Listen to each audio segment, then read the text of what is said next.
नीतीश भी मोदी को चकमा दे दिए दिल्ली में, और 85 एमएलए 12 सांसदों के साथ मिलकर, और नीतीश कुमार का चकमा मोदी के लिए बहुत भारी पड़ेगा, बिहार से लेकर और दिल्ली तक। अब नीतीश कुमार के सांसद साथ तो है, मंगल मिलन होता है तो साथ में, पार्लियामेंट चलता है तो साथ में बैठते हैं, सब कुछ है। लेकिन नीतीश कुमार के 85 एमएलए 12 सांसदों की वोटिंग का वक्त आएगा तो वह नहीं देंगे वोट। यह डर मोदी को है, और मोदी साहब बार बार इंटरनल सर्वे करा रहे हैं सबका कि सांसद हमारे साथ है कि नहीं है, वोटर हमारे साथ है कि नहीं है, और दोनों रिपोर्ट मोदी के खिलाफ आ रही है।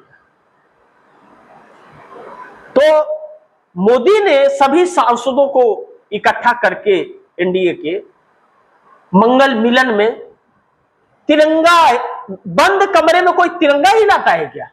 गजब का व्यक्ति है।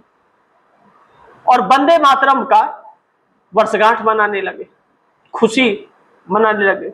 देश रो रहा है, बच्चे अपनी जीवन की गिनती गिन रहे हैं, पैलेट गन लगा है, भविष्य को लेकर के चिंतित है, पेपर लीक हो रहा है, रोजगार नहीं मिल रहा है, 10 लाख केंद्र सरकार के नेतृत्व में रोजगार खाली हैं, भर नहीं रही है, मजदूर रो रहे हैं, किसान रो रहे हैं, और सरकार जश्न मना रही है, मंगल मिलन।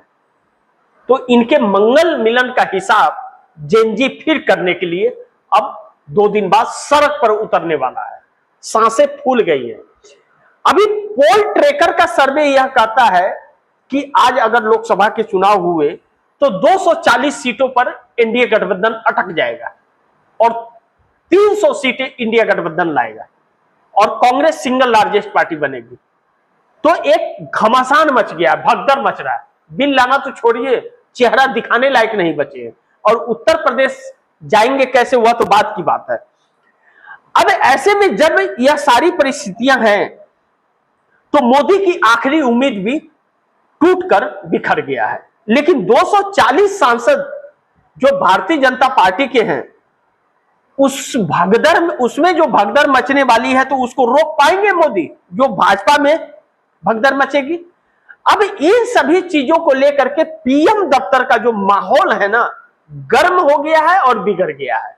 अब समझ नहीं आ रहा है कि क्या करे और न करे, और मंत्रियों की सांसें अटकने लगी है। जो इसमें मंत्री है ना, उछल कूद मचाते हैं, कि अटकने लगी है कि अगर सरकार हाथ से चली गई और एसआईआर करने के बाद, चुनाव आयोग गोद में बैठने के बाद, न्यायपालिका साथ होने के बाद, सब कुछ होने के बाद, इतना तंत्र मंत्र सब कुछ होने के बाद अगर यह हाल है तो सत्ता गई तो क्या होगा?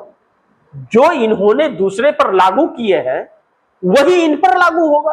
और राहुल गांधी बार बार कह रहे हैं कि प्रधानमंत्री हो, गृह मंत्री हो, पुलिस प्रशासन हो, इस्तीफे हो जाए, रिजाइन दे दे, कुछ भी हो जाए, जिस दिन सत्ता बदलेगी उस दिन इसकी जांच होगी सच्चाई की, और जांच में जो भी दोषी पाया जाएगा उसके ऊपर कार्रवाई भी होगी।